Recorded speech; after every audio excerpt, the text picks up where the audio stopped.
Exercise 1.3 fourth sum continue பண்ணலாம்.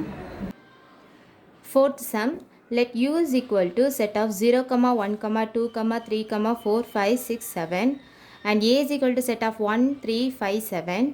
b equal to set of 0, 2, 3, 5, 7. Find the following. So, the first question என்ன கொடுத்திருக்காங்களா a complement. a complement நம்ம எப்படி கண்டுபிடிப்போம் அப்படின்னா universal settle இருந்து ஏ செட்டை வந்து நம்ம விட்டுட்டு மீதி இருக்க யூனிவர்சல் செட்டில் இருக்க ஏ எலமெண்ட்ஸ் எல்லாத்தையும் விட்டுடணும். அப்போ மீதி இருக்க எலமெண்ட்ஸ் தான் வந்து ஏ காம்ப்ளிமெண்ட். அப்போது 0 ஏற்கனவே சொன்ன மாதிரி தான் ஏன்ற செட்டில் இருக்க எலமெண்ட்ஸ் எல்லாத்தையும் யூன்ற செட்டில் எலமெண்ட்ஸ் வந்து கழிச்சிடணும், சப்ராக்ட் பண்ணிடணும். இப்போ மீதி இருக்கிறது set of 0, 2, 4, 6. Second sum b complement. b complement என்றது universal setல b setல இருக்க elements எல்லாத்தையும் விட்டுட்டு எழுதணும். அப்போ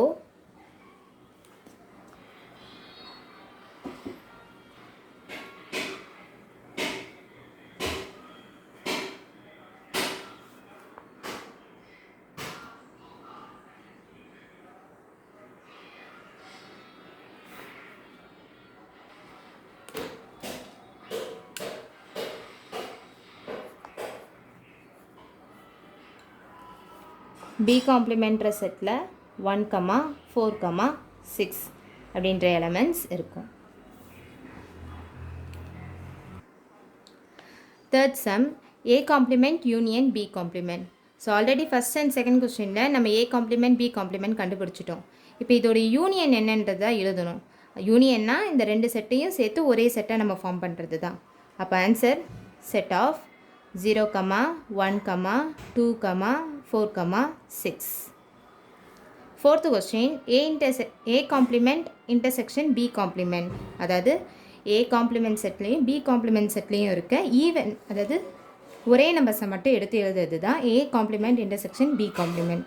அப்போது இந்த செட்டுக்குள்ளே 4, 6 இதுதான் வந்து a complement intersection b complement. Fifth sum, a union b the whole complement. அதாவது யூனிவர்சல் செட்லேருந்து a union b செட்டை நம்ம வந்து சப்ராக்ட் பண்ணிட்டோம்னா வர செட்டு தான் a union b the complement. So அதுக்கு முதல்ல a union b செட் என்னன்றதை எழுதிடலாம். a செட்டையும் b செட்டையும் சேர்த்து ஒரே செட்டை எழுதுறது தான் a union b. அப்போது a union b is equal to set of 0, 1, 2, 3, 5, 7. Universal செட்லேருந்து ஏ யூனியன் பி செட்டை வந்து நம்ம சப்ராக்ட் பண்ணுறோம். அப்போது யூனிவர்சல் செட்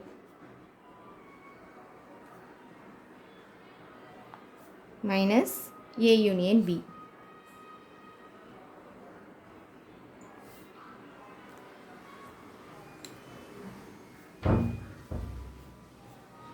இப்போ மீதி இருக்க எலமெண்ட்ஸ் என்ன 4, 6, 7. இதுதான் A union B the complement. அடுத்த question, A intersection B the complement. அதாவது யூனிவர்சல் செட்லேருந்து ஏ இன்டர்செக்ஷன் பி சப்ராக்ட் பண்ணணும். அதுக்கு மேலே ஏ இன்டர்செக்ஷன் பி செட்டில் இருக்க எலமெண்ட்ஸை எழுதிடலாம். ஏ இன்டர்செக்ஷன் பின்னா ஏ செட்லையும் பி செட்லேயும் ஒரே நம்பர்ஸ் இருக்கிறது ஒரே எலமெண்ட்ஸ் இருக்கிறத மட்டும்தான் எழுதுவோம். அதுதான் ஏ இன்டர்செக்ஷன் பி. அப்போனா ஏ செட்லேயும் பி செட்லேயும் இருக்க காமனான எலமெண்ட்ஸ் 0, 5, 7. இப்போது யூனிவர்சல் செட்லேருந்து இந்த செட்டை நம்ம சப்ராக்ட் பண்ணுறோம். அது 0, 1, 2, 4, 6. இதுதான் A intersection B the complement. A complement the whole complement. அதாவது யூனிவர்சல் செட்லேருந்து ஏ காம்ப்ளிமெண்ட்டை நம்ம சப்ராக்ட் பண்ணணும். யூனிவர்சல் செட்டு வந்து 0, 1, 7. இதுலேருந்து ஏ காம்ப்ளிமெண்ட் நம்ம ஆல்ரெடி இந்த சம்மில் ஃபஸ்ட்டு சம்மில் தான் வந்து நம்ம கண்டுபிடிச்சோம். Set of 0, 2, 4, 6. ஸோ அப்போது ஏ காம்ப்ளிமெண்ட் த ஹோல் காம்ப்ளிமெண்ட்டோட செட்டில் என்ன எலமெண்ட்ஸ்லாம் இருக்கும்னா 1, 3, 5, 7. அடுத்த question, B complement the whole complement. அதே தான் யூனிவர்சல் செட்லேருந்து பி காம்ப்ளிமெண்ட் செட்டை நம்ம சப்ராக்ட் பண்ணணும். யூனிவர்சல் செட்லேருந்து பி காம்ப்ளிமெண்ட்டை நம்ம சப்ராக்ட் பண்ணும்போது மீதி இருக்க elements 0, 2, 3, 5, 7. Fifth sum, state which pairs of the set are disjoint or overlapping. Now state which pairs of the set are disjoint or overlapping. So டிஸ்ஜாயின்னா ஏற்கனவே நம்ம டெஃபினிஷன் பார்த்துருக்கோம். ரெண்டு செட்டில் இந்த எலமெண்ட் வந்து இருக்குது, காமனாக இருக்குது அப்படின்னு நம்ம சொல்ல முடியாத செட்ஸ் தான் டிஸ்ஜாயின்ட் செட்ஸ்ன்னு சொல்லுவோம். ஆனால் இங்கே ஒரு டேர்ம் ஓவர்லேப்பிங் அப்படின்னு சொல்லி ஒன்று இன்ட்ரடியூஸ் பண்ணியிருக்காங்க. ஓவர்லேப்பிங்னா ஒன்றும் இல்லை, ஒரு வென்டைகிராமில் ரெண்டு செட்டும் இப்படி ஓவர்லேப் ஆகுது, அதாவது காமனான எலமெண்ட்ஸ் இருக்குது அப்படின்னு சொல்லக்கூடியது தான் வந்து ஓவர்லேப்பிங் சொல்கிறாங்க. ரெண்டு செட்டை வச்சு காமனான எலமெண்ட்ஸ் இருக்குதுன்னு சொல்லி நம்ம வென்டைகிராம் போடும்போது இந்த பார்ட் இருக்குது இல்லையா, இதுதான் வந்து ஓவர்லேப் அப்படின்னு சொல்லுவாங்க. ஸோ இப்போ வந்து ரெண்டு செட் கொடுத்துருக்காங்க. A = set of f, I, A, S. B = set of A, N, F, H, S. So இதை வந்து டிஸ்ஜாயிண்ட்டாக ஓவர்லேப்பிங் செட்டாக நம்ம இப்போ கண்டுபிடிக்கணும். ஸோ இந்த ரெண்டு செட்லேயும் வந்து வென்டைகிராம் மூலிமா நான் வந்து எக்ஸ்பிளைன் பண்ணியிருக்கேன். இதில் வந்து காமனாக இருக்கிற எலமெண்ட்ஸ் இதுனா A, F, S. அதாவது இந்த ரெண்டு செட்டும் ஓவர்லேப் ஆகுதுன்னு அர்த்தம். காமனான எலமெண்ட்ஸ் இருக்குன்றதுனால இது ஓவர்லேப் ஆகுது. அப்போது sets A and B are overlapping sets.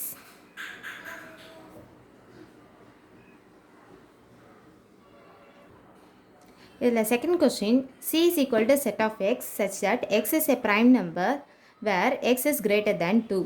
D is equal to set of x such that x is an even prime number. So first வந்து செட் சியவும் டியவும் நம்ம வந்து ரோஸ்டர் ஃபார்முக்கு எழுதிடலாம். Set C is equal to x வந்து prime number கொடுத்துருக்காங்க. Prime நம்பர்னால் அதோட factors வந்து 1 மட்டும்தான் இருக்கணும், வேறு எதுவும் இருக்கக்கூடாது அப்படின்னு சொல்லி கொடுத்துருக்காங்க. With the condition x greater than 2, அதாவது 2வை விட பெரிய நம்பராக தான் இருக்கணும் அப்படின்னு சொல்லி கொடுத்துருக்காங்க. அப்போ இந்த செட் வந்து 3, 5, 7, 11, 13 அப்படின்ட்டு எண்ட் இல்லாமல், அதாவது இன்ஃபினிட்டி நம்பர்ஸ் வந்து மூவ் பண்ணிகிட்டே இருக்கிற ஒரு செட்டாக இது இருக்குது. அடுத்தது D is equal to set of x is an even prime number. நம்ம எல்லாருக்குமே தெரியும் ஈவன் ப்ரைம் நம்பர்ன்றது ஒன்று தான். செட் அதாவது 2ன்ற நம்பர் மட்டும்தான் ஈவன் ப்ரைம் நம்பர். அப்போது Dன்ற செட்டுக்குள்ளே எலமெண்ட் 2 மட்டும்தான் இருக்கும். இப்போ இந்த ரெண்டு செட்டையும் நம்ம கம்பேர் பண்ணணும். இது ரெண்டுத்துலேயுமே வந்து காமனான எலமெண்ட்ஸ் எதுவுமே இல்லை. ஸோ நம்ம பார்த்தோன்னே சொல்லிடலாம், sets C and D are disjoint sets.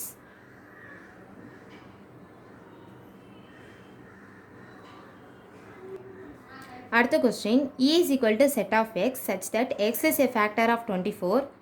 F is equal to set of x where x is a multiple of 3 with the condition x lesser than 30. So திரும்ப இந்த ரெண்டு செட்டையும் நம்ம வந்து ரோஸ்டர் ஃபார்முக்கு பதில் மாற்றிடலாம். Equal to set of, so factors of 24, அதாவது 24ன்ற number எந்தெந்த டேபிளில் வருமோ அதை தான் நம்ம ஃபேக்டர்ஸ்ன்னு எழுதுகிறோம். அப்போது 1, 2, 3, 4, 6, 8, 12, 24. எஃப்ன்ற செட் என்னன்னு பார்த்துடலாம். X is an multiple of 3, அதாவது 3யோட மல்டிபிள்ஸாக இருக்கிறது மட்டும்தான் நம்ம இந்த செட்டில் எழுதணும். ஆனால் எக்ஸ் இஸ் லெஸ் தேன் 30, 30யை விட சின்ன நம்பராக இருக்கணும். அப்போது 3, 6, 9, 12, 15, 18, 21, 24, 27. ஸோ 30 இன்க்ளூட் பண்ணல, ஏன்னா 30யை விட சின்ன நம்பராக இங்கே இருக்கணும்னு சொல்லி கண்டிஷன் கொடுத்துருக்காங்க. இப்போ இந்த ரெண்டு செட்டையும் நம்ம கம்பேர் பண்ணுவோம். கம்பேர் பண்ணும்போது இதில் காமனான எலமெண்ட்ஸ் வந்து நிறைய இருக்குது. 3 இருக்குது, 6 இருக்குது, 12 இருக்குது, 24 இருக்குது. அப்போது sets E and F are overlapping sets.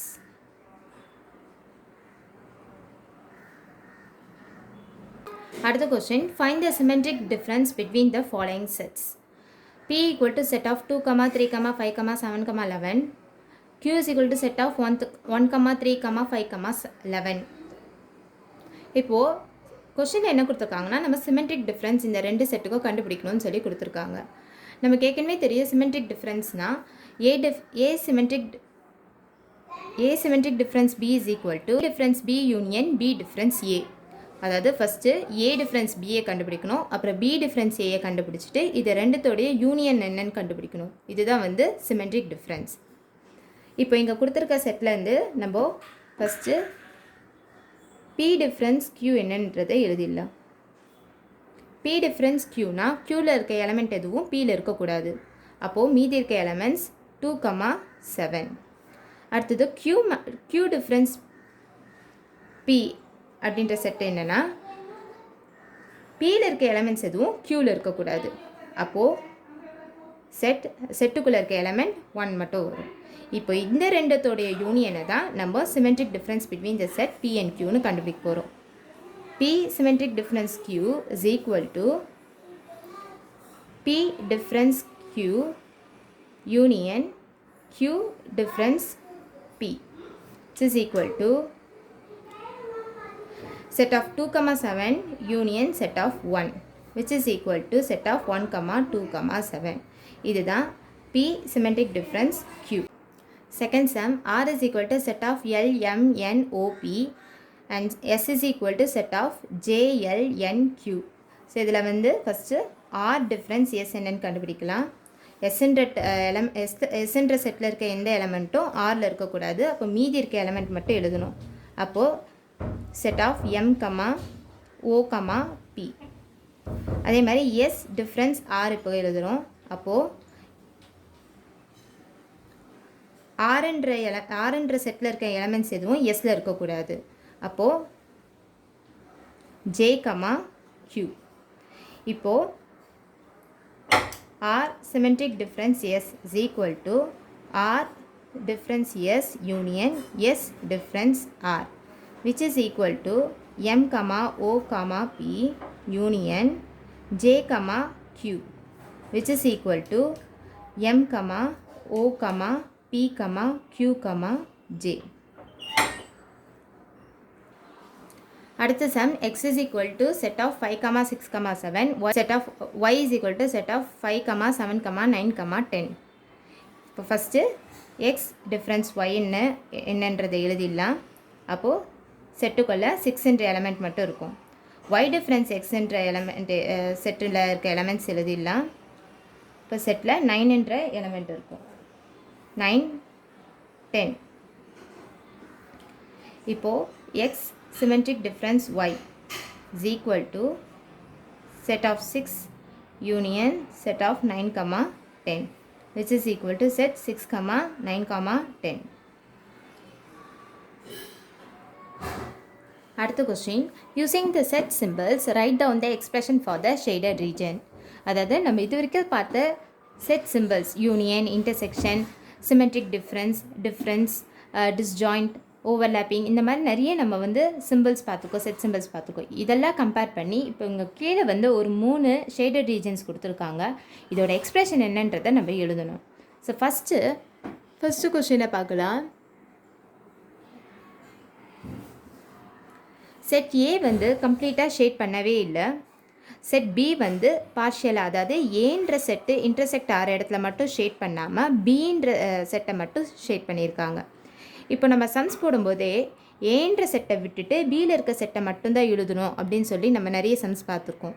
அதாவது இது வந்து என்னென்னா செட் பி டிஃப்ரென்ஸ் ஏன்ற செட்டை கம்ப்ளீட்டாக பியிலேருந்து எடுத்துடணும், மீதி பியில் இருக்க எலமெண்ட்ஸை மட்டும் எழுதணும் அப்படின்னு சொல்லி நம்ம பார்த்துருக்கோம் இல்லையா. அதே மாதிரி தான் பின்ற செட்டை மட்டும் இங்கே ஷேட் பண்ணியிருக்காங்க. இப்போது B difference A. Second sum இங்கே பார்த்தீங்கன்னா செட் ஏவையும் பியவும் டிஸ்டர்ப் பண்ணாமல் யூனியன் செட் ஃபுல்லாக ஷேட் பண்ணியிருக்காங்க. அப்போது ஏவும் பியும் ஒன்றா சேர்ந்துருக்குதுன்னு அர்த்தம். அப்போது நம்ம ஏ யூனியன் பின்னு எழுதிடலாம். இப்போ நம்ம எந்த ஒரு சிச்சுவேஷனில் ஏ யூனியன் பியை விட்டுட்டு மீதி இருக்கிறதுல எடுப்போம், அதாவது யூனியன் செட்டை எடுப்போம் அப்படின்னா ஏ யூனியன் பி காம்ப்ளிமெண்ட்டாக இருக்கும்போது மட்டும்தான் நம்ம யூனியன் செட்டை வந்து எடுப்போம். அதனால் இது A union B complement. Third sum ஏயும் ஷேட் பண்ணியிருக்காங்க, பிஏ ஷேட் பண்ணியிருக்காங்க. ஆனால் இந்த ரெண்டு செட்டும் ஓவர்லேப் ஆகிற இடத்த வந்து ஷேட் பண்ணவே இல்லை. அதாவது ஏன்ற செட்டில் பி இல்லவே இல்லை. அப்போது இது ஏ டிஃப்ரென்ஸ் பி. அதே மாதிரி பின்ற செட்டில் ஏ இல்லவே இல்லை, இது பி டிஃப்ரென்ஸ் ஏ. இந்த ரெண்டு எக்ஸ்பிரஷனும் இங்கே ஒரே வென் டயக்ராமில் இருக்கிறதுனால இதை வந்து இந்த எக்ஸசைஸோட கண்டினியூஷனை நம்ம நெக்ஸ்ட் வீடியோவில் பார்க்கலாம். தேங்க்யூ.